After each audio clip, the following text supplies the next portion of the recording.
Shalom sahabat kebenaran, kiranya damai sejahtera Allah memelihara hati dan pikiran kita dalam Kristus Yesus.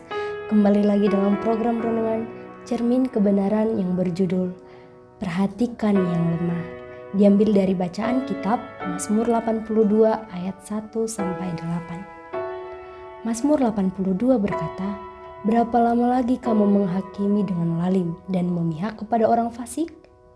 Sahabat kebenaran, ketika Bob Pierce berusia 33 tahun berada di Tiongkok mengadakan pertemuan penginjilan, dia diperkenalkan dengan seorang gadis Tionghoa yang ditinggalkan. Setelah dia menjadi seorang Kristen, ayah gadis itu memukulinya dan membuangnya ke jalan. Dia telah kehilangan segalanya. Tergerak oleh ceritanya, Bob memberi gadis muda itu $5 terakhir di sakunya, berjanji untuk mengirim lebih banyak. Tindakan kemurahan hati yang sederhana pada tahun 1947 ini menuntun pada pendirian World Vision, sebuah organisasi yang melaluinya umat Allah telah mendukung dan melindungi jutaan anak yang membutuhkan. Tuhan punya rencana bukan hanya untuk gadis itu, tapi juga untuk Bob. Sahabat kebenaran, Mazmur 82 memberikan gambaran Tuhan sedang memberikan penghakiman atas para dewa. Ini adalah makhluk malaikat yang telah diberikan pengaruh di dunia. Ulangan 32 ayat 8-9. Allah menghakimi mereka karena menunjukkan keberpihakan kepada orang fasik dan gagal mendukung kepentingan orang miskin dan tertindas. Ayat 2-ayat 3. Kegagalan mereka untuk membela dan melindungi yang paling rentan dalam masyarakat menyebabkan kutukan Tuhan.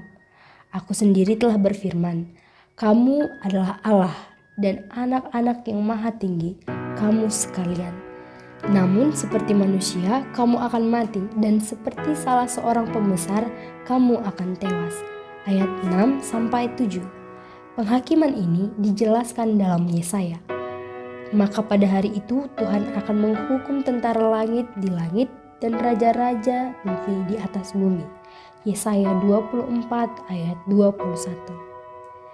Mazmur ini dengan jelas menunjukkan kedaulatan dan otoritas Tuhan atas setiap kekuasaan dan kerajaan, baik di surga maupun di bumi. Itu juga menunjukkan hati Tuhan bagi yang lemah dan membutuhkan. Sahabat kebenaran, gereja saat ini juga harus memperhatikan orang miskin dan tertindas. Ketika kita mengklaim memiliki iman tanpa perbuatan, itu bukan iman sama sekali. Yakobus 2 ayat 5, 6, 14-17. Apa yang Anda lakukan untuk memperluas kasih Tuhan pada orang yang lemah dan membutuhkan? Kita dapat memberikan dukungan finansial kepada organisasi yang layak. Kemudian, orang-orang yang lemah juga bisa diartikan secara rohani. Di sekitar kita, banyak orang yang merasa kesepian di tengah gemerlapnya kehidupan kota besar. Banyak orang yang merasa hampa di tengah segala kesuksesan hidup. Dan mungkin di tengah-tengah kesibukan pelayanan kita, ada rekan-rekan yang sedang mengalami masalah dalam keluarga, kecewa dengan tutur kata kita, atau bahkan sedang berpikir untuk meninggalkan iman.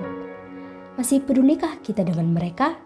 Melalui Mazmur ini, biarlah Roh Kudus kembali mengarahkan hati kita dan menggerakkan kita untuk berbuat bagi mereka. Amin. Tuhan Yesus memberkati kita semua.